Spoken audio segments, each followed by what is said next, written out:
श्री रत्न र गुरु गोरखनाथको शरणमा हामी किन जानेछौँ अथवा उहाँहरूबाट हामीलाई के चाहियो त अथवा हामी के को अर्थमा शरणमा जानेछौँ भन्ने विषयमा हामीले जान्ने हो भने नामकाताङ्गे बेसिमचन थाम्जीको धन्दो आकाशव्यापी समस्त प्राणीको हितको निमित्त मानिस मात्रको हितको निमित्त होइन यो संसारमा संसारको भूमध्य रेखाबाट उभिएर हामीले चौतर्फ हेऱ्यौँ भने जहाँसम्म हाम्रो दृष्टि पुग्छ त्यहाँसम्म आकाश छ, जहाँसम्म आकाश छ त्यहाँदेखि आकाशदेखि मनितर्फ प्राणीहरू छन्।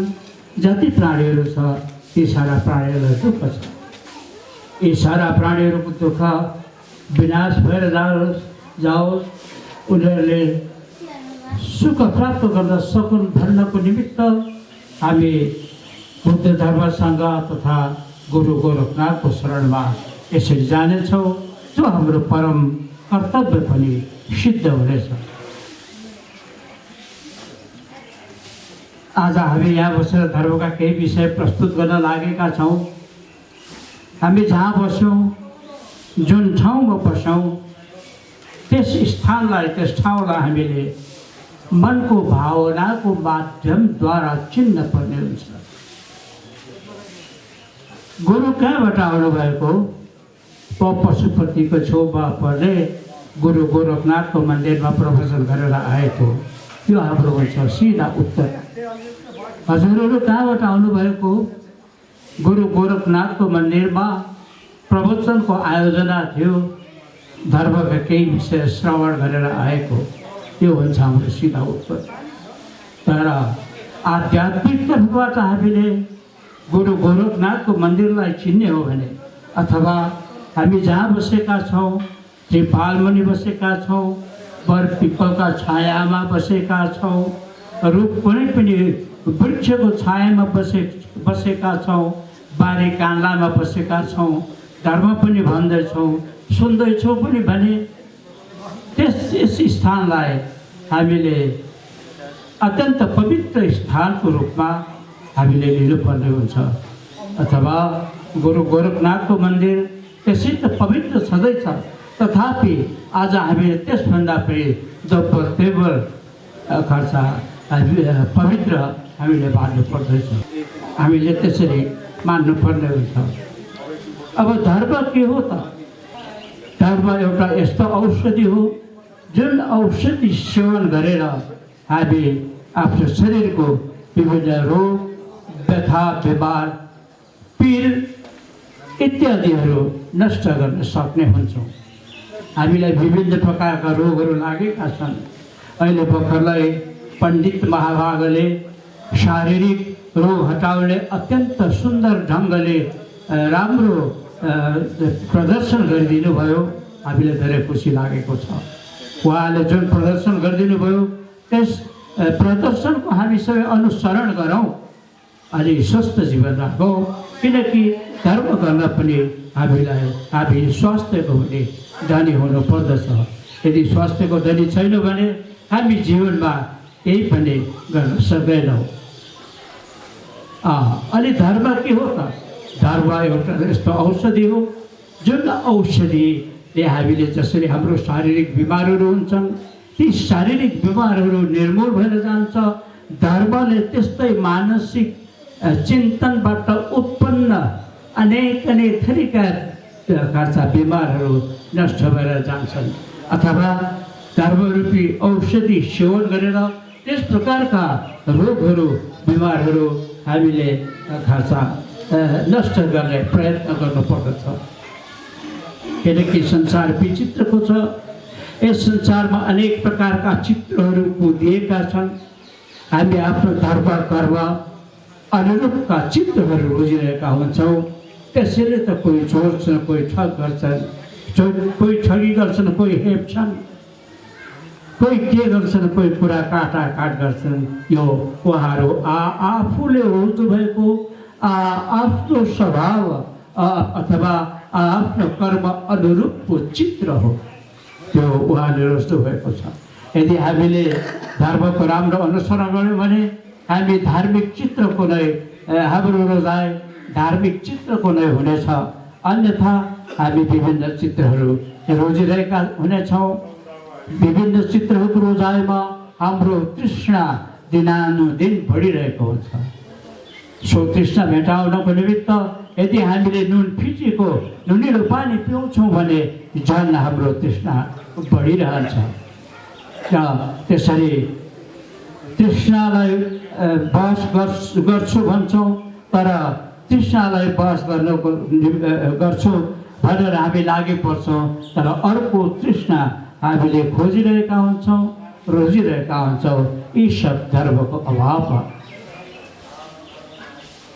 धर्म शब्दको उत्पत्ति धी धातुमा मनस प्रत्यय जोडिन आएपछि धर्मको उत्पत्ति हुन्छ, जसको परिभाषा हुन्छ धार्यति इति धर्म, अथवा मनुष्य स्वभावको धारण गर्नु नै धर्म हो। मनुष्य स्वभाव धारण गर्नु भनेको दुर्गन्धित विचार र व्यवहारहरू, देशभरि नै चलिआएका दुर्व्यवहारहरू, अनिष्टहरू सबै नासिएर जानेछन्। अनि यदि यसो हो भने हामी आफै शान्ति खोज्न चाहन्छौँ भने हामीले शान्ति खोज्न अरू ठाउँ धाइरहनु पर्दैन। हामी आफैभित्र पस्न सकौँ अनि आफैलाई चिन्न सकौँ। यसरी यदि हामी आफैलाई चिन्न यदि सक्छौँ भने अनि हाम्रो जन्म सफल भएर जानेछ। हाम्रो जन्म सफल बनाउनु पनि हाम्रो परम कर्तव्य हुनेछ। यिनै परम कर्तव्यका साथ एक दिन हामी एक दिन मर्छौँ। हाम्रो परलोक पनि अत्यन्त सुखदायी हुनेछ। सुखदायी परलोकको परिकल्पनाको निमित्त हामीले यो जीवनमा अत्यन्त राम्रो धार्मिक कृत्य गरेको हुनुपर्दछ, न कि परस्परमा गोछागोछ पेचाखिच, तानातान हानाहान, मारामार कुटाकुट इत्यादि। यी सबै त अशान्तिका बीजहरू हुन्, जुन बीज दिनानुदिन फैलिरहेको छ। सम्भवतः मलाई लाग्छ आज यो जुन प्रकारको आयोजना यहाँले गर्नुभएको छ, यस प्रकारका अनैतिक अरिष्ट र अनिष्ट बीजहरू निर्मूल पार्नको निमित्त नै यो आयोजना भएको होला जस्तो हामीलाई लागेको छ। हामी सबै मिल्यौँ भने यो अवश्य नष्ट गर्न सकिन्छ। यसको निमित्त हामी एक्लैले आफैले हामीले अभ्यास गर्नुपर्दछ। हाम्रो जन्म नेपालमा भएको हो, हामी नेपाली हौँ, अनि त्यति मात्रले चिनेर पनि हामी सन्तुष्ट हुँदैनौँ। हामी नेपाली हौँ, हाम्रो जन्म हाम्रो नेपालमा भएको थियो। अब त्यसको अतिरिक्त हामीले अरू के पनि जान्नुपर्ने हुन्छ भनेदेखि म एउटा युद्धमा निस्किएको वीर सैनिक हुँ।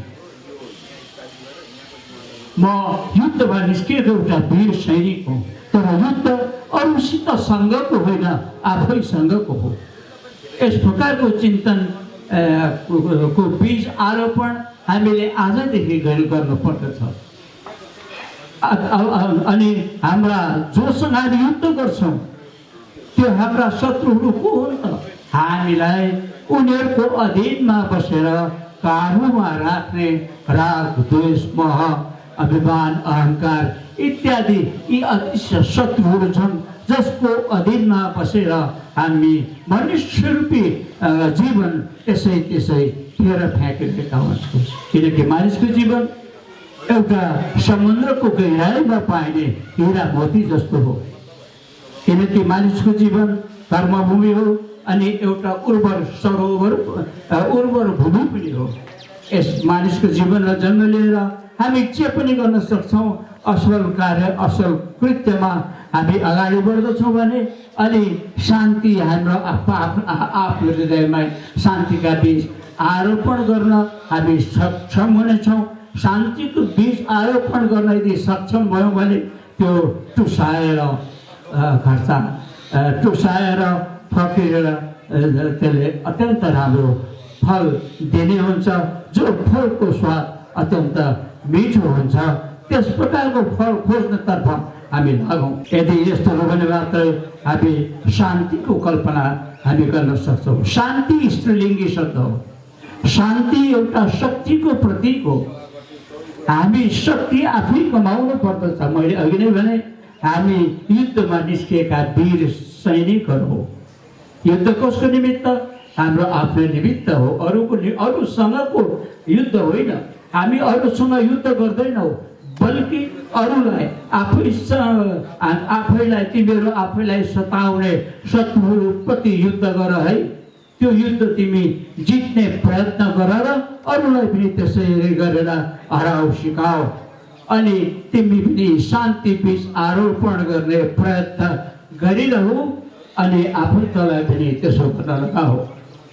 यदि यसो हो भने हामी राम्रो तरिकाले शान्ति पाउन सक्छौँ। यसको निमित्त हामीले सब प्राणीलाई एउटै हो भन्ने हाम्रो चिन्तन हुनुपर्दछ। मैले अघि एकचोटि जस्तो भनेको थिएँ, आकाशको भूमध्य रेखाबाट उभिएर हेऱ्यौँ भने जहाँसम्म आकाश छ त्यहाँसम्म प्राणी छन्, जहाँसम्म प्राणी छन् त्यहाँसम्म दुःख छ।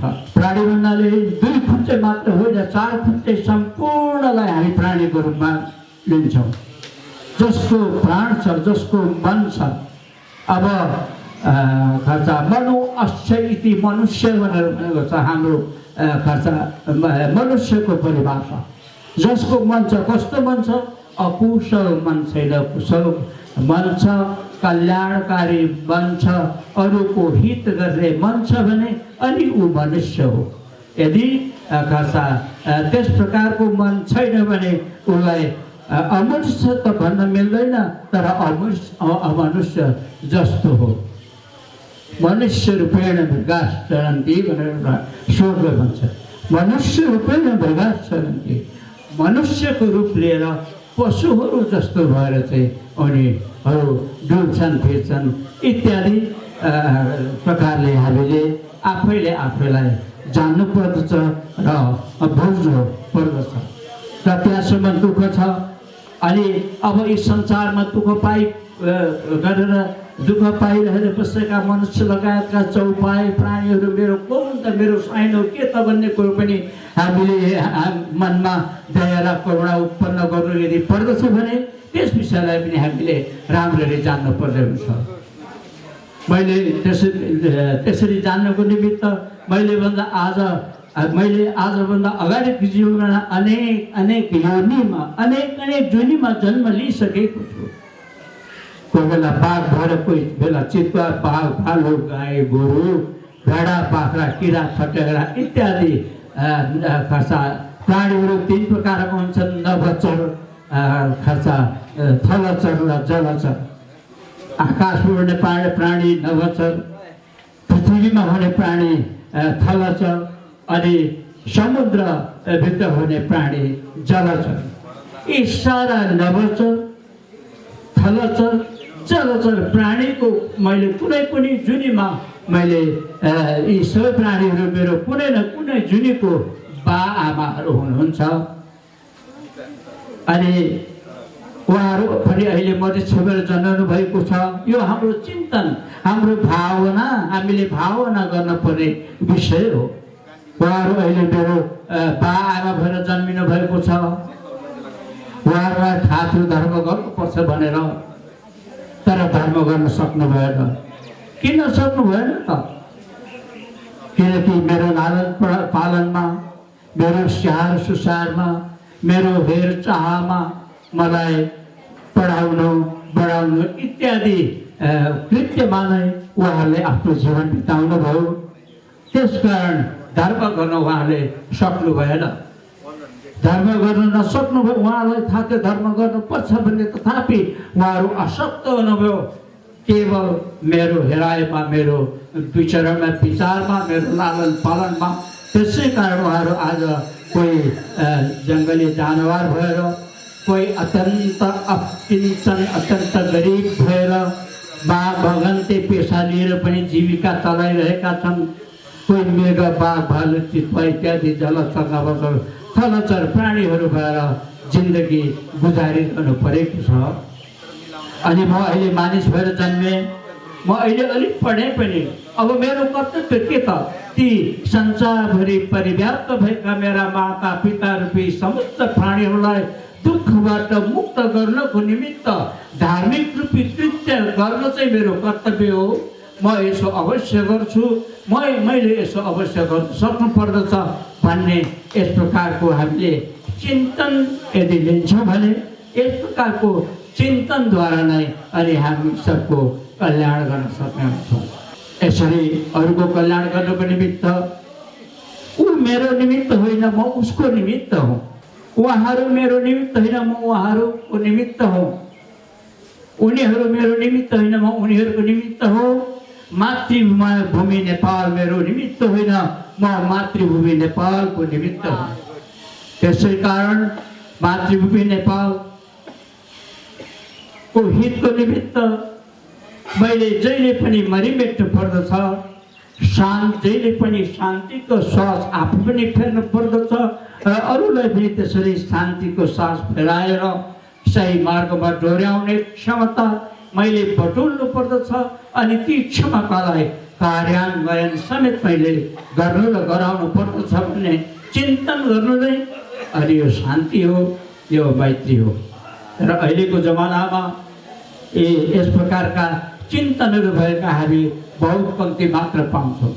न्यौ पाऊ कानेका बोकाऊ कुनै पनि विषयलाई सानो पोइन्टलाई सुन्यो भने अनि उहाँहरूले आफ्नो तरिकाले नै व्याख्या गरेर हामी गरिब जनताहरूलाई अलमल पारिरहेका हुन्छन्। पाश्चात्य मुलुकको कुरो आयो। पाश्चात्य मुलुकका पश्चिमाहरूले बुद्धको सानो शिक्षालाई अथवा हिन्दू धर्मको कुनै शिक्षालाई सुनेर उनीहरू चलाक हुन्छन् अनि आफ्नै ढङ्गले प्रस्तुत गरिरहेका हुन्छन्। अनि हामी पनि चट्ट भनिन्छौँ, ओ यो त वेस्टर्न पश्चिमी सिद्धान्त हो। हामी मक्ख परेर पक्क परेर भनिदिन्छौँ। वास्तवमा त्योभित्र के छ भनेर हामी खोजेर हेरिरहेका हुँदैनौँ। त्यो हाम्रो कर्तव्य हो। म आजभन्दा 2 वर्ष अगाडि कोरिया गएको थिएँ। बुद्ध जयन्तीको उपलक्ष्यमा नेपालबाट मलाई निमन्त्रणा पठाइएको थियो। म गएपछि बुद्ध जयन्ती मनाइयो। एक दिन ठुलो हलमा यस्तै गरेर 13वटा देशका प्रतिनिधिहरू आएका थिए। म नेपालको परेको थिएँ।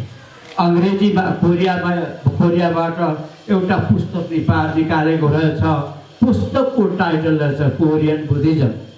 मलाई मन परेन भनेपछि परेन म त्यस प्रकारका एउटा व्यक्ति पनि अन्तिममा मैले के भने तपाईँले जुन पुस्तक निःशुल्क वितरण गर्नुभयो, जुन पुस्तकको नाम रहेछ कोरियन बुद्धिज्म, तर यो टाइटल चाहिँ मलाई हो भित्र केही होला तर टाइटललाई मलाई मन परेन भन्दा कोरियन रिसाए। किन रिसाए त? बुद्ध भन्ने एउटै हो, ब्रह्मा भन्ने एउटै हो, विष्णु भन्ने एउटै, 2-3वटा छँदै छैन। राम भन्ने एउटै, 2-3वटा छैन। गुरु गोरखनाथ भन्ने एउटै हो, 2-3वटा छँदै छैन। बुद्धको इजमलाई कोरियाको इजम भनेर बन्द जस्तो ठुलो गल्ती केही पनि होइन। के कोरियामा अर्कै बुद्ध थियो त? अर्कोले भनिदिन्छ जापानिज बुद्धिज्म। जापानमा अर्कै बुद्धि थियो त? एउटाले भनिदिन्छ चाइनिज बुद्धिज्म। चीनमा अर्कै बुद्ध थियो त? एउटाले भनिदिन्छ अमेरिकन बुद्धिज्म। अमेरिकामा अर्कै बुद्ध थियो त? अङ्ग्रेजी बोल्ने थिएन नि। त्यही बुद्धको जुन शिक्षा छ, त्यही बुद्धको शिक्षालाई अलिकति वक्र रेखामा ढालेर उनीहरूले आफ्नो इजम प्रस्तुत गरेका छन्, भनिदिएका छन्। अनि Korean Buddhism, Japanese Buddhism, Chinese Buddhism, Burmese Buddhism भनिदिएका छन्। अनि मैले त्यो कुरो पनि थपिदिएँ भने कोरियन बुद्धिज्म भन्दाखेरि बुद्धिज्म इन कोरिया लेख्नुहोस्। त्यसो गर्दा के बुझिन्छ भने कोरियामा बुद्धिज्म कसरी फस्टाएको छ त्यो विषय प्रस्तुत गर्नुहोस्। संसारले अत्यन्त सहस्र साथ स्वीकार गर्नेछ। Buddhism in Nepal, Buddhism in Japan, Buddhism in India, Korea, यस्तो तरिकाले लेख्नुभयो भने संसारले के थाहा पाउनेछ त? बुद्धको इजम संसारमा कसरी परिव्याप्त भएर फैलिएर बसेको छ भन्ने कुरो थाहा पाउनेछ। अनि मात्र बल्ल कोरियालाई संसारले चिन्नेछ, जापानलाई संसारले चिन्नेछ, अमेरिकालाई बुद्धको इजमको नाताले अनि बल्ल चिन्नेछ। या त यो कोरियन बुद्धिज्म भन्नु, जापानिज बुद्धिज्म भन्नु, नेपाली बुद्धिज्म भन्नु, कुनै पनि बुद्धिज्म भन्नु, यो सरासर गलत हो, यो अहम हो। यस प्रकारको चार्टर चाहिँ मलाई मन पर्छ। बरु कोरिया बुद्धिज्म इन कोरिया भन्ने लेख्नुभयो भने त्यो अत्यन्त राम्रो हुनेछन् भनेर मैले भने। कोरियनका ठुल्ठुलो विद्वानहरू 2 दिनसम्म मसँग बोलेन, 2 दिनसम्म नबोलेपछि अनि तेस्रो दिन बल्ल उहाँहरूले बुझिसकेपछि कति हात मिलाउन आए, कति घाप मार्न आए, कति अङ्गालो हाल्न आए। अनि त्यस्तो तरिकाले खर्चा पश्चिमी मुलुकको त्यही दशा छ। पश्चिमी मुलुकले अलिकति कुनै पनि धर्मका एउटा सानो पोइन्ट जानेको हुन्छ, त्यो पोइन्टलाई आफ्नै ढङ्गले विस्तृत रूपमा व्याख्या गरिदिन्छ। त्यो सम्बन्धित विषयसँग मिल्छ कि मिल्दैन त्यो गहिरिएर हेर्ने न उनीहरूको क्षमता छ न हाम्रो नै क्षमता छ। र यस प्रकारको क्षमता बटुल्नु पनि हाम्रो कर्तव्य हुनेछ। यी भए संक्षिप्तमा धर्म शास्त्र अथवा धर्मका परिचय। अब हामी जीवन बिताउँछौँ, कोही मठमा बस्छौँ, कोही मन्दिरमा बस्छौँ, कोही बिहारमा बस्छौँ, कोही गुम्बामा बस्छौँ। सबैलाई बिहारमा बस्ने भिक्षुहरू खर्चा बिहारी भनेर भन्छ। बिहार भन्ने भारतको पूर्वी प्रान्त चाहिँ होइन, बिहारमा बस्ने बिहारी। टट्ट बौद्ध बिहार भनिदिन्छौँ हामी। म बौद्ध भिक्षुहरूलाई पनि डटेर यो कुरा गरेको छु। बौद्ध बिहार भन्छौँ हामी। बौद्ध बिहारमा बस्ने बिहारीहरू पक्का बिहारी भएर बसेको छ कि छैन त, अथवा बिहारी कस्तालाई भनिन्छ भन्ने विषयमा बुझेको छ कि छैन त। यस विषयमा बुझ्नु पर्दाखेरि जसले मैत्री, करुणा, मृदुता र उपेक्षा यी 4 प्रमाण पनि भन्छ, यसलाई भगवान बुद्धले ब्रह्म विहारको संज्ञा पनि दिनुभएको छ। ब्रह्म विहारको संज्ञा दिनुभएपछि जो मैत्री, करुणा, मृदुता र उपेक्षाको छत्र छायामा निवास गर्छ उसलाई बिहारी भनिन्छ। खरब करोडौँ, खरबौँ अर्ब लगाएर चाहिँ बिहार बनाएका हुन्छन्। त्यहाँ बस्ने बिहारीहरू कस्ता छन् त? मैत्रीमा अभ्यास छ कि छैन, करुणामा अधिक अभ्यास छ कि छैन, मृदुतामा अभ्यास छ कि छैन, अनि उपेक्षामा अभ्यास गरिरहेका छन् कि छैनन् त उनीहरूले। त्यस विषयलाई हामीले गहिरेर सोच्नु पर्ने हुन्छ। संसारका प्राणीलाई सुख र शुभ कारण भइरहोस्, यो मैत्री हो। संसारमा जति पनि प्राणीहरू हुन्छन् उनीहरूलाई सुख पनि होस्, अनि प्रत्येक दिनानुदिन प्रत्येक मुटुको ढुकढुकीमा प्रत्येक पाइलामा सुखको कारण पनि भइरहोस्। यस्तो तरिकाले हामीले संसारसँग मैत्रीपूर्ण साइनो गाँस्न सिक्नु पर्दछ र सक्नु पर्दछ, अनि उभिहाल्यो। अनि संसारमा जति पनि प्राणीहरू निहित छन्, विद्यमान छन्, उनीहरूको दुःख र दुःखको कारण जहिले पनि नष्ट भइरहोस्, उनीहरूलाई कुनै पनि प्रकारको दुःखले नसताओस्, उनीहरू कोही पनि दुःखी नरहुन् भनेर यस प्रकारले चिन्तन गर्नु करुणा हो। यदि यस प्रकारले हामी चिन्तन गर्छौँ भने न केवल हामी घरभित्रका गाउँभित्रका दाजुभाइ दिदीबहिनी शाखा सन्तान कुलकुटुम्ब न पूर्व मेचीदेखि पश्चिम महाकालीसम्मका नेपाली दाजुभाइ कसैलाई पनि हामी कुनै पनि रीतिले दुःख कष्ट दिने जुन प्रकारको हामीमा प्रवृत्ति छ त्यस प्रवृत्तिलाई लत्याउन हामी सफल हुनेछौँ। यसरी लत्याउने हामीले प्रयत्न गर्नुपर्दछ, गरि नै रहनुपर्दछ। अनि मात्र विराट नेपाल पनि हो, शान्ति नेपाल पनि हो, विकसित नेपाल पनि हो। करुणा नभएपछि दरबार एकतर्फ गगनचुम्बी महल छ भने अर्कोतर्फ मगन्तेहरू बिचरा खाना नपाएर भोक भोकै बजिरहेका पनि छन्। के गगनचुम्बी महलमा बसेको नजर त्यो खोलाको किनारमा त्यो जङ्गलको खाडीभित्र जहाँ गरिब नेपालीहरू बाँचेका छन्, जो हाम्रा आफ्ना दाजुभाइ दिदीबहिनीहरू हुन्, जो एका घरका बन्धुहरू हुन्, के उनीहरूको नजर किन त्यहाँ पुग्दैनन् त? यो एउटा चुनौतीपूर्ण विषय हो। हाम्रो चुनौतीपूर्ण विषय होइन, उहाँहरूकै चुनौतीपूर्ण विषय हो। यस चुनौतीलाई लिएर अगाडि बढ्छन् भने अनि हामी सबैले सुख प्राप्त गर्छौँ। सुख र सुखको कारण भइरहोस्, संसारमा नल्याउँ, हाम्रो देश नेपाललाई ल्याउँ त। संसार खर्च हाम्रो देश नेपालमा बस्ने जति पनि नेपालीहरू छन्, सारालाई सुख र सुखको कारण भइरहोस् भन्ने चिन्तन गऱ्यौँ भने त्यो अत्यन्त मैत्रीपूर्ण समाजको परिकल्पना हो। यस परिकल्पनामा अभ्यास गर्दा गर्दै मैत्रीपूर्ण संसारको हामी सृजना पनि गर्न सक्ने हुन्छौँ। र यस प्रकारको परिकल्पना एक दिन मात्र गरेर हुँदैन, 2 दिन मात्र गरेर हुँदैन, हामीले दिनानुदिन गरिरहनुपर्छ। मैले अघि नै भने, जस्तो म हो उस्तै ऊ हो, जस्तो ऊ हो त्यस्तै म हो, जस्तै मेरो भोक हो त्यस्तै उसको पनि भोक हो, जस्तो मेरो रोग हो त्यस्तै उसको पनि रोग हो, जस्तो उसको रोग हो त्यस्तै पनि मेरो रोग हो। मन हाम्रा सबै एउटै हुन् भनेर समावेशीपन लाई हामीले मस्तिष्कमा रिजर्भ यदि गर्छौँ भने, मस्तिष्कमा हामी सेभ गर्छौँ भने, अनि हामी मैत्रीपूर्ण नेपाल, समृद्ध नेपाल, सुन्दर नेपालको परिकल्पना गर्छौँ अनि सृजना पनि गर्न त्यति धेरै समय लाग्दैन। तर यस प्रकारको कन्सेप्ट हामीले सबै नेपाली दाजुभाइको दिमागमा आरोपण गरिदिनु पर्ने हुन्छ। आरोपण गरे जसको दिमागमा आरोपण गरिएको छ, यस प्रकारका विषयहरू मेरो मस्तिष्कबाट कहिले छुटेर नजाओस् भन्ने प्रण पनि हामीले आफैले पनि गर्नुपर्दछ र अरूलाई पनि गराउनु पर्दछ। अनि हामी सुखी हौँ, हाम्रो देश सुन्दर हो, हामी संसारकै म त के भन्दैछु भने, नेपाल संसारकै सबभन्दा धनी देश हो।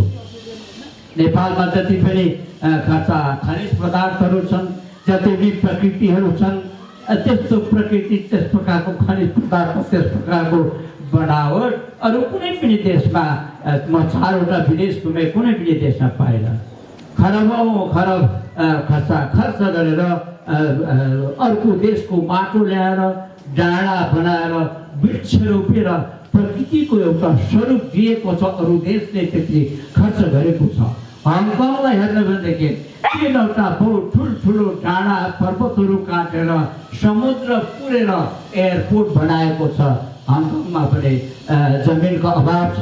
त्यति बेला हङकङमा बस्दा पनि म साथीहरूसँग कुरो पनि गर्थेँ, आफै पनि मनमा चिन्तन गर्थेँ, यदि हङकङमा बस्ने जस्तो दाजुभाइहरू हाम्रो देशमा भइदिएको भए, यदि हङकङले नेपाल जस्तो भूमि प्राप्त गर्न सकेको भए कस्तो स्वर्णभूमि खर्च हुने थियो भनेर म आफै पनि चिन्तन गर्दथेँ, अरूले पनि भन्न गर्दथे।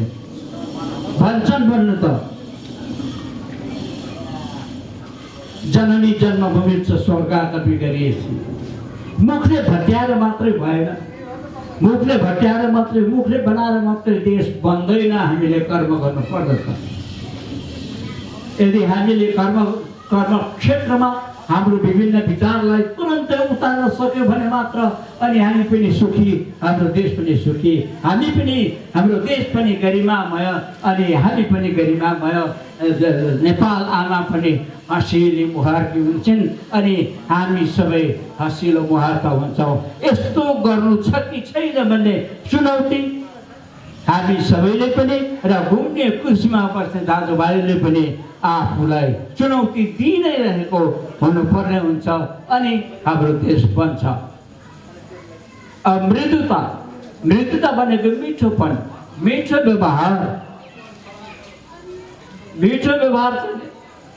मैत्रीपूर्ण मृदुता भनेको मिठो व्यवहार। कसैले पनि यस संसारमा दुःख भन्ने हुँदै नहोस् है भनेर चिन्तन गर्नु पनि एउटा मृदु चिन्तन गर्नु नै मृदुता मिठो व्यवहार हो। यस प्रकारको चिन्तन हामी यदि लिन्छौँ भने हामी न शरीरले न वचनले न मनले कसैले पनि दुःख दिँदैनौँ। यदि हामी शरीरले मनले र वचनले कसैले पनि कुनै पनि स्थानको माध्यमद्वारा दुःख दिँदैनौँ भने अनि कसैले पनि हामीलाई त्यसरी अरूले पनि दुःख दिँदैनन्। हामी एक्लै मध्यरातमा हिँड्न पनि जङ्गलको बाटो हिँड्न पनि हामी निर्धक्क भएर हिँडिरहेका हुन्छौँ। न डाका न फटा कसैको डर हामीलाई हुने छैन। यस प्रकारको चिन्तन गर्नको निमित्त हामीले हातमा किताब कलम बोकेर स्कुल गइरहनु पर्दैन। एकचोटि राम्ररी श्रवण गरिसकेपछि अभ्यासको मैदानमा हामी उत्रनु पर्ने हुन्छ। यदि अभ्यासको मैदानमा उत्रन सक्यौँ भने अनि हाम्रो पनि जीवन सफल हो। अनि हाम्रो जीवन मात्रै सफल होइन, हाम्रो जन्म पनि सफल हो। मैले अघि नै भने हाम्रो जन्म, मनुष्यको जन्म भनेको एउटा समुद्रको गहिराइमा पाउने हिरा मोती जस्तो हो। अथवा हामी यस प्रकार एउटा समुद्रको गहिराइमा पुगिसकेका छौँ जहाँ हिरा मोती मणि माणिक इत्यादि प्रशस्त पाइन्छ। त्यसरी प्रशस्त पाइने हिरा मोती मणि माणिकलाई पनि नटिपेर खाली हात फर्कनु चाहिँ हाम्रो आफ्नै वैमनस्यता हो, हाम्रो आफ्नै ठगीपन हो, हाम्रो आफ्नै हामी भएका खासा अपनत्व हो, आफ्नोपन हो, स्वार्थ हो। अनि यस प्रकारका विभिन्न कुकृत्यहरू हुन् जुन कुकृत्यहरूलाई चाहिँ हामीले अवश्य टुङ्गो लगाउनु पर्दछ, साइड लगाउनु पर्दछ। यस प्रकार हामीले आफ्ना गाउँ परिसरमा रहेका सम्पूर्ण दाजुभाइलाई पनि सल्लाह दिन पर्दछ। अर्को मृदुता, उपेक्षा। यदि यस्तो भने हामी मृदु भनेको मिठो, यहाँले बुझ्नै हाल्नुहुन्छ, मिठो स्वभाव, मिठो बोली, मिठो व्यवहार। कसैले पनि गरेर हामीले बोलाउला है भन्छ, मसिनो नानीलाई बाबु यता बाबु हुन्छ बाजे भन्छ, कति राम्रो हो। र आफ्नो जीवन बनाउने कि नबनाउने त्यो सबै हाम्रो आफ्नो हातमा छ। आफ्नो जीवन बनाउने कि नबनाउने, आफ्नो घर बनाउने कि नबनाउने, समाजलाई शुद्धता रूपी सामग्रीले श्रृङ्गार गर्ने कि नगर्ने भन्ने विषय, अनि देशलाई पनि शान्ति र सभ्यता रूपी सामग्रीहरूले श्रृङ्गार गर्ने कि नगर्ने भन्ने एउटा महान चुनौती पनि लिएर हामी जन्मेका हौँ। हाम्रो जन्म भएको र यस प्रकार आफ्नो जन्मलाई पनि हामीले बुझ्नु पर्ने हुन्छ। र मिठोपन हामीले कसैसँग पनि राम्रो प्रस्तुत गर्छौँ भने उसले त्यसरी नै मृदुभाषी बन्न जान्छ। यसबाट फाइदा के त? ऊ जहिले पनि मृदुभाषी बन्छ, मिठो बोल्छ, मिठो व्यवहार गर्छ। अनि यो हाम्रो एक प्रकारको दान पनि हो। अनि उपेक्षा हाम्रो के छ भने हाम्रो गाउँमा, हाम्रो सहरमा, हाम्रो देशमा ईर्ष्या गर्ने चलन छ। यो एउटा चलनै भइरहेको छ, ईर्ष्या गर्ने। कसैले राम्रो घर बनायो भने, कसैले राम्रो जागिर खायो भने, कसैले खर्चा उत्तम व्यवसायमा राम्रो सफलता हात लगायो भने हामी ईर्ष्याले जगा जलेर भित्रभित्रै खरानी भइरहेका हुन्छौँ। हामी आफै जलिरहेका हुन्छौँ। तर त्यो मनुष्य मात्रको कर्तव्य होइन। मनुष्य मात्रको कर्तव्य त कसैको प्रगतिमा खुसी हुनु। जस्तो आज म यहाँ आइपुगेको थिइनँ, यहाँले मौका दिनुभयो, गुरु गोरखनाथको मन्दिरमा आइपुगे, दर्शन गरेँ, मलाई पनि बहुत खुसी लाग्यो। यो दर्शन गर्ने र गराउने प्रेरणा अथवा नायक आज यस कार्यक्रमका आयोजकगणहरू हुनुहुन्छ। म उहाँहरूलाई हृदयदेखि नै धन्यवाद प्रदान गर्न चाहन्छु। र यस्तो तरिकाले हामीले राम्रो बाटोमा कसैले लगायो भने ऊ भिड पहिरो काँडा घारीको बाटो लाग्दैन। तर हाम्रो के छ, अब यो अर्को साल उपरतिर एउटा राम्रो मन्दिर बनायो भने कुरा काट्ने, घुस तलास गर्ने, कहाँबाट पैसा ल्यायो त्यसले, कतै ठगी पो गर्यो कि के गर्यो कि भनेर त्यसरी खर्च आफै जलेर खरानीहरू थुप्रै हुन्छ, खरानी हुनेहरू थुप्रै हुन्छ। तर यस्तो नभइकन खर्च उपेक्षित भावना भनेको उहाँले कति राम्रो घर बनायो नि, मेरो आफ्नै जस्तो लाग्यो। कति दुःख गरेर बनायो बिचरा, विदेश गएर। उसले त आज 25 लाखको एउटा गाडी किनेछ, कति दुःख गरेर किन्यो, मेरो आफ्नै गाडी जस्तो लाग्यो। यस प्रकारको भावनाले ओतप्रोत भएर हामी जीवन बिताउँछौँ भने अनि ऊ हाम्रो जिन्दगीभरको परम मित्र भएर रहि नै रहन्छ। हामी आफ्नै दुष्ट व्यवहारले मित्रता पनि गुमाइरहेका हुन्छौँ। धर्म पनि 3 प्रकारले नै कमाइन्छ। पाप 3 प्रकारले कसरी कमाउँछ त? हाम्रो धर्म भाषामा दागी जीवा, आफूले नराम्रो काम गरेको, गिदु चलवा, नराम्रो कर्म गर्न हराएको, गिवाला जेसुइरावा, गरेकोलाई अनुमोदन गरेको। आफूले नराम्रो काम गरेको, आफूले चोरेको, अरूलाई चोर्न पठाएको, अनि चोरेर ल्याएपछि अनुमोदन गरेर स्यावास, यसले त धेरै सुन चाँदीको हात लाग्छ आज त, धेरै पैसा पो ल्याएछ ल है, भोलि अलिकति प्रगति गर योभन्दा धेरैले, यस्तो तरिकाले अनुबन्ध गरेको। यी सबै के कमाउने विधाहरू हुन्? पाप कमाउने विधा हुन्। आफूले गरेको, गर्न लगाएको र गरेकोलाई समर्थन गरेको। अनि जसरी पाप कमाउने 3 प्रकारका विधाहरू छन् भने धर्म कमाउने पनि यिनै 3 प्रकारका विधाहरू छन्। दागी गिवा, आफूले असल कर्म गरेको, गितु चलवा, आफूले अरूलाई असल कर्म गर्न लगाएको, गिवाला जेसुइरावा, असल कर्म गरेकोलाई समर्थन गरेको, अनुमोदन गरेको। जस्तै यहाँ आयोजना गर्नुभयो प्रवचनको, धर्मको, होमको इत्यादिको आयोजना गर्नुभयो, यो असल कर्म भयो आफूले गरेको।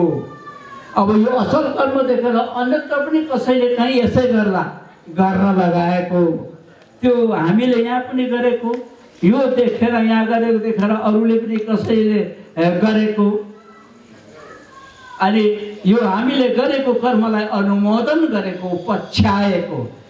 यदि यस प्रकारका 3 प्रकारका विधाहरू, पाप गर्ने पनि 3 प्रकारका विधाहरू छन्, धर्म कमाउने पनि 3 प्रकारका विधाहरू छन्।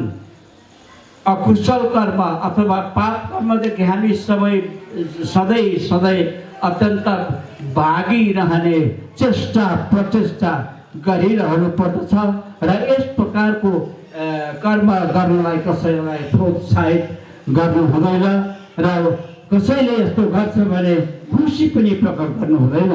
यदि यस्तो हो भने उसले जति पापको फल पाउँछ त्यति नै पापको दण्ड सजाय हामीले पनि पाइरहेका हुन्छौँ।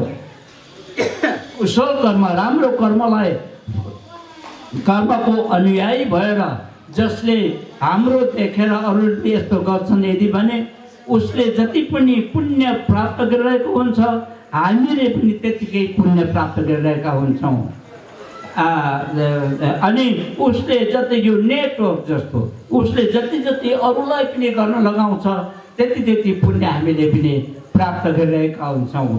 तर हामीले प्राप्त गरेको पुण्य चाहिँ अन्य समय हामीले त्याग गरिदिनु पर्दछ। हामीमा के छ? सनक्क रिस उठ्ने बानी हुन्छ, झनक्क झर्किने बानी हुन्छ। अनि कोही बेला त त्यो सनक्क सन्काएर झनक्क झन्काइमा हात पनि गइहाल्छ। हाम्रो मात्र हात जाँदैन, उताबाट पनि हात आउँछ। भुसिया कुकुरले अर्को भुसिया कुकुरलाई टोक्छ, तर त्यो भुसिया कुकुरले त टोक्दैन, त्यो अर्को भुसिया कुकुरले उसलाई टोक्छ। के हाम्रो कर्तव्य यही हो त? र यस्तो तरिकाले हामीले कहिले पनि जिन्दगी बिताउनु हुँदैन। यदि यस प्रकारको जिन्दगी बित्छ भने खर्च त्यो पशु समान हुनेछ। अब पशु र मानिसमा के फरक छ त? आहार निद्रा मैथुन च सामान्यम एतत् पशुभिः नराणां धर्मो हि तेषाम् अधिको विशेषः धर्मेण हीना पशुभिः समान। आहार निद्रा मैथुन च, आहार खाने भोजन, घाँस खाने पशुले घाँस खान्छ, गिट्ठा भ्यागुर खाने पशुले गिट्ठा भ्यागुर खान्छ, खुवाएको तरिका एउटै हो।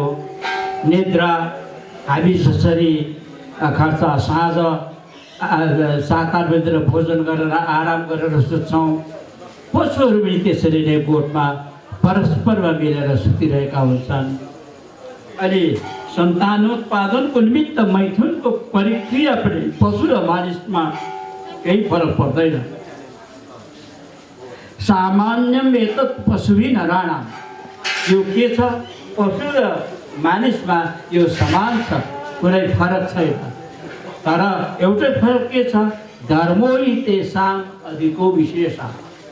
धर्मलाई पशु र मानिसलाई छुट्याउने चाहिँ के हो रे? धर्म एकदम राम्रो विशेषता चाहिँ पशु र मानिसलाई छुट्याउने धर्म हो। पशुले पनि धर्म गरिरहेका हुन्छन्। जस्तै 3-4वटा गाईहरू यहाँ आयो, बिचराहरू कोही ब्याउने होला, कोही दुध दिने होला। गाईले हामी पाल्छौँ, उसले दुध पनि दिन्छ, बाछा पनि दिन्छ, बाछी पनि दिन्छ, गोबर पनि दिन्छ, मल पनि दिन्छ। गाईको गोबरमा उम्रेका हरेक वनस्पति जगतहरू अत्यन्त स्वादिष्ट पनि हुन्छ, साग मूला इत्यादि। तर बिचरा गाईलाई थाहा हुँदैन कि म धर्म गर्दैछु भनेर। बाछा बाछी हुन्छ, बाछा बेचिन्छ, बाछी बेचिन्छ, 2 पैसा आउँछ हामीलाई। त्यो पैसा हामी आफ्नो जीवनमा को असल कार्यमा उपभोग गर्दछौँ। त्यो कोबाट पायौँ? गाईबाट पायौँ, कोही पनि पशुबाट। तर गाईलाई, पशुलाई हामीले, म पनि धर्म गर्दछु, मनुष्य जगतमा मैले धेरै ठुलो भूमिका खेलेको छु, मनुष्य जगतमा मैले धेरै सघाएको छु भन्ने त्यो चेतना हुँदैन पशुमा है। त्यसकारण मानिसमा यदि कुनै पनि राम्रो कर्म गर्छ भने, जस्तो आज यो आयोजना भयो, गुरु खर्च गोरखनाथको मठ मन्दिरमा हामीले यस प्रकारका प्रोग्राम गऱ्यौँ भन्ने भन्यो। हामी कति धर्म सुन्यौँ पनि। मभन्दा अगाडि गुरुले धेरै राम्रो शारीरिक व्यायाम प्रदर्शन गर्नुभयो, जो स्वास्थ्यको लागि अत्यन्त लाभदायक पनि लागेको छ। र यस प्रकारको धर्म मानिसले गरिरहेका हुन्छन्, त्यो हामीमा चेतना हुन्छ।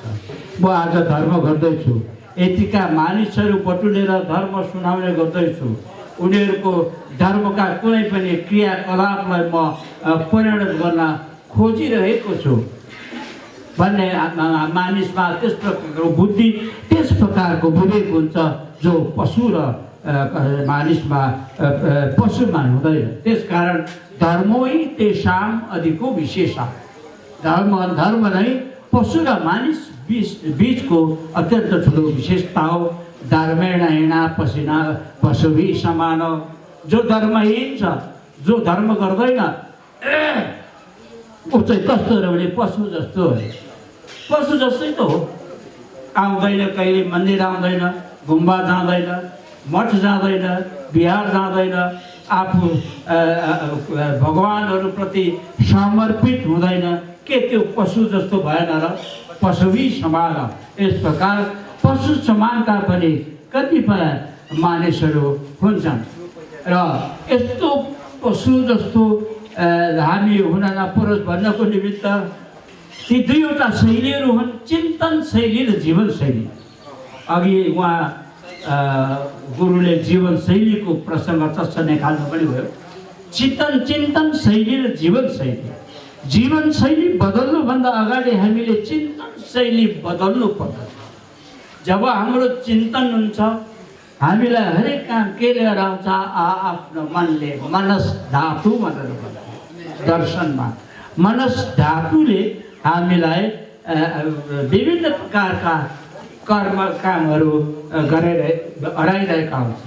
कसैलाई राम्रो धर्म गर्न, उसलाई मित्र बनाउन, सबैलाई एउटै समान मान न, यस प्रकारको मनले हराइरहेको हुन्छ भने कसैले उसलाई पेल्न, उसलाई खर्च पिट्न, लडाएर बुटले थिच्न,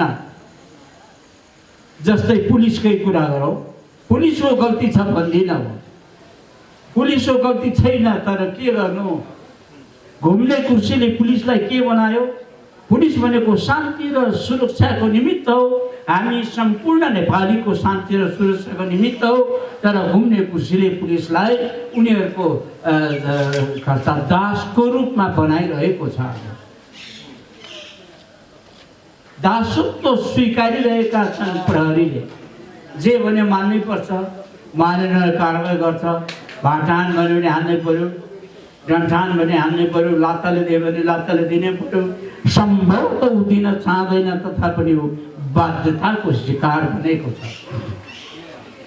र त्यसकारण हामीले यस प्रकारको अब चिन्तन शैली कसले बदल्नु पर्यो त? घरका आफ्नै बा आमाले र घुम्ने कुर्सीमा बसेर लैबरी गीत गाउने, बाँदरे पिङ खेल्ने हाम्रा दाजुभाइहरूले आफ्नो चिन्तन शैली बदल्नु पर्ने हुन्छ।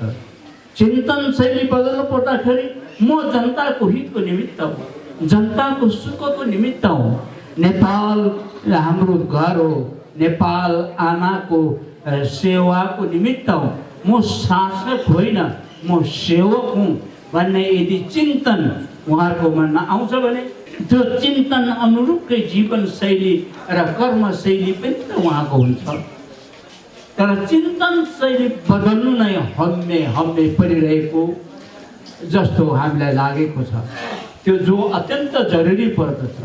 अनि चिन्तन शैली खर्चा बदल्न नसक्नु नै अनेक प्रकारका खराब शैलीहरूको चिन्तन गर्नु आफ्नो मनमा, अनि खराब कर्तव्यहरूलाई, खराब कर्महरूलाई खर्चा प्राथमिकता दिनु अनि गर्न लगाउनु। त्यसकारण यी दुई प्रकारका शैलीहरू हामीले बदल्नु अत्यन्त जरुरी छ। एउटा चिन्तन शैली, अनि अर्को चिन्तन शैली हामी बदल्छौँ भने हामी खर्चा जीवनशैली हामी सजिलै बदल्न सक्छौँ। मैले अघि भने आजभन्दा अगाडिको हप्ता नै उहाँले फोन गर्नुभएको थियो। म त्यति आज पनि त्यति सन्चो चाहिँ छुइनँ म, र पनि अब वचन हाल्न नसकेर धर्म भन्ने कुरा किन कहीँ गएर नसुनाउँ त, जीवन किन धार्मिक बनाएर नबिताउँ त भन्ने एक प्रकारको ऊर्जा ममा आएकोले त्यो ऊर्जा अनुरूप म यहाँ आउनु पनि सकेँ, यहाँसँग भेटघाट पनि हुन सक्यो, मलाई बहुत खुसी पनि लागेको छ। र अब मैले हिजो मेरो चिन्तन शैली के थियो, भोलि गोरखनाथको मन्दिरमा यस्तो आयोजना छ, त्यहाँ गएर मैले धर्म सुनाउनु पर्दछ। भरसक मैले राम्रो विषयहरूलाई प्रस्तुत गर्न सक्नु पर्दछ भन्ने चिन्तन अनुरूप म निधाएँ, बिहान उठेँ। त्यही हाम्रो गुम्बामा सानो मिटिङ पनि थियो, त्यो मिटिङमा पनि आधी मन मिटिङमा जान्थ्यो भने आधी मन यहाँ आइपुगेको थियो। र त्यो चिन्तन शैली जबसम्म हामीमा हुँदैन तबसम्म हामी जीवनमा केही पनि गर्न सक्दैनौँ। त्यो चिन्तन शैली नबदलेको कारणले जीवनशैली बदलिँदैन। अनि त कसैले ढुङ्गाले हाल्यो भने इँटाको जवाब हामी दिइरहेका हुन्छौँ, डन्ठाले हाल्यो भने ढुङ्गाको जवाब हामी दिइरहेका हुन्छौँ। तर भगवान् बुद्धले भन्नुभएको छ, कसैले तिमीलाई नराम्रो शस्त्र अस्त्रले प्रहार गर्छ भने तिमीले फुलले उत्तर देऊ, किनकि फुल खर्च कारुणिक सौन्दर्यको प्रतीक हो। किनकि फुल कारुणिक सौन्दर्यको प्रतीक हो, त्यो कारुणिक सौन्दर्यको प्रतीकको आभास उसमा पनि परोस् जसले तिमीलाई तीर धनुले, बन्दुकले, गोला बारुदले हानिरहेको छ। यस्तो तरिकाले बुद्धले उपदेश दिनुहुन्थ्यो। फेरि बोल्नुहुन्थ्यो, कोही बदमास आएर तिम्रो शरीरको सारा अङ्ग प्रत्यङ्ग काटेर तारतिर फ्याँकिदिन्छ भने तिमीलाई पिट्छ लुट्छ अनेक गर्छ भने तिमीमा क्रोध उत्पन्न हुँदैन। यदि यसो गर्दा पनि यति गर्दा तिमीमा क्रोध उत्पन्न हुन्छ भने तिमी मेरो शिष्य होइन भनेर भगवान् बुद्धले भन्नुभएको छ।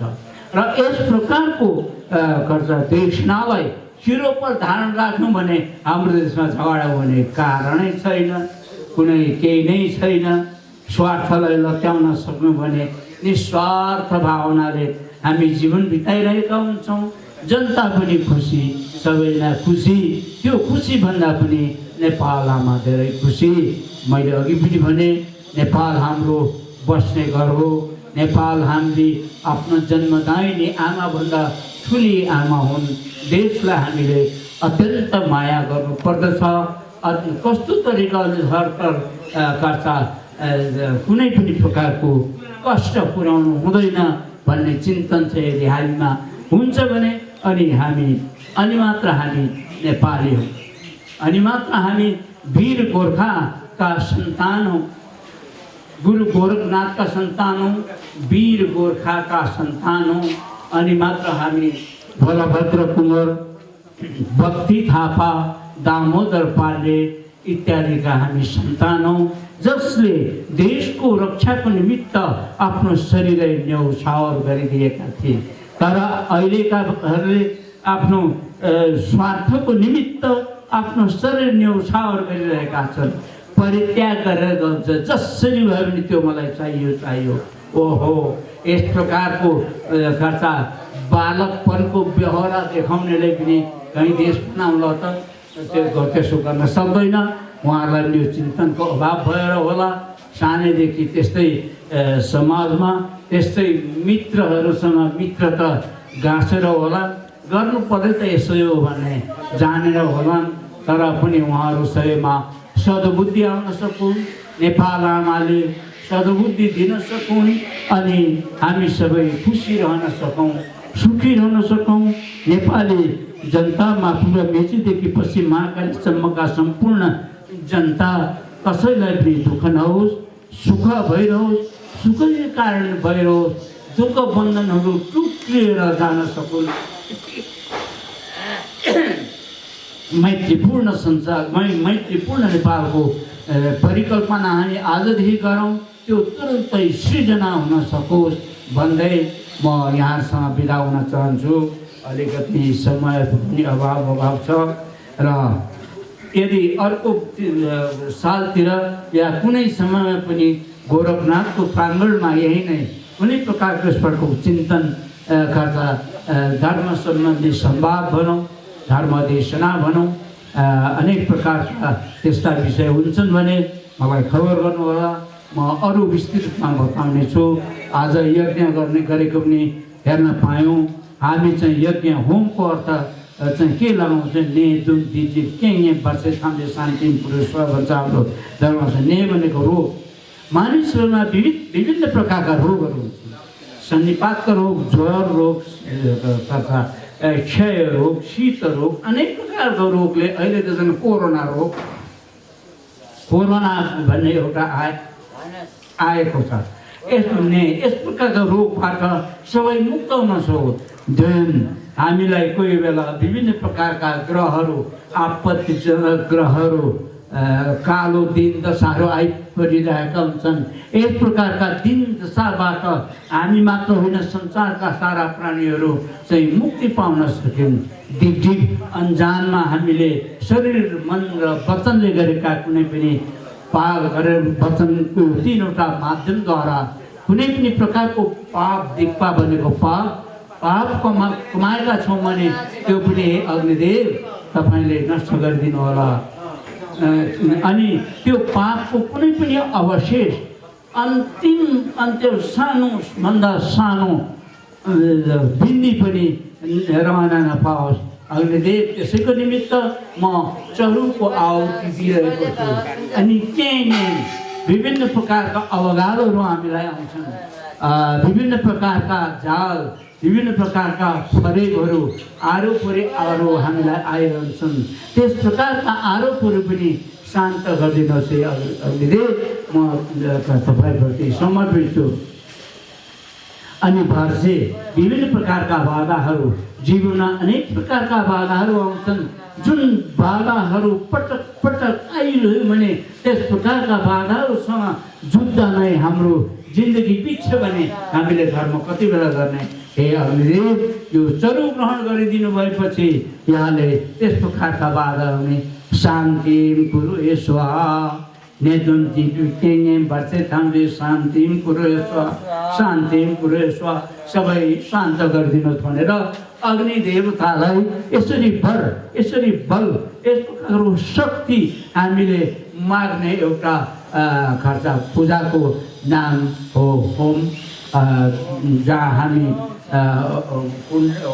खर्च अग्नि कुण्डमा अग्निदेव उत्पन्न गर्छौँ। उहाँहरूलाई विभिन्न प्रकारका परिकार टक्राउँछौँ। उहाँहरू खुसी कस्तो तरिकाले हुनुहुन्छ भन्ने विषयमा पनि आफ्नो विचार पुर्याउँछौँ, बुद्धि पुर्याउँछौँ। कसो हामी सुखी हुँदैनौँ त? कसो अग्निदेव हामीसँग खुसी नहोला त? अवश्य हुन्छ। यो धर्मको एउटा विज्ञान पनि हो, धर्मको एउटा खर्च सिद्धान्त पनि हो। यो अवश्य हुनेछ। र कतिपयले त भन्छ के त्यो विशेष गरेर क्रिस्चियनहरूले अन्न के पोलिरह भित्रमा कुखुरालाई चारो दिए कति त्यसले अन्डा पार्थ्यो हो कि के गरे कति के पार्थ्यो भनिरहन्छ। अन्डा त्यो आफै पारोस् न, हामी अग्निमा चढाउनै पर्छौँ। अग्निदेव खुसी पार्नुपर्छ अनि मात्र उनीहरूले पनि सुख पाउँछन्।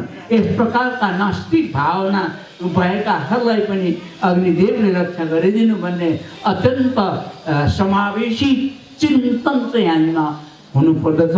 यदि यस्तो भयो भने अति राम्रो पनि हुनेछ। संसारभरिका सम्पूर्ण हामी मानिसवर्गमा यस प्रकारका चिन्तन भइरहोस्। यस प्रकारको आयोजना यहाँले गर्नुभयो, हामीलाई बहुत खुसी लाग्यो। यस आयोजना फेरि पटक भइरहोस्। म काठमाडौँ नै रहेछु भने कुनै पनि विषयमा बरु मलाई विषय बनाएर दिनुभए पनि हुन्छ, प्रश्नोत्तर दिनुभए पनि हुन्छ।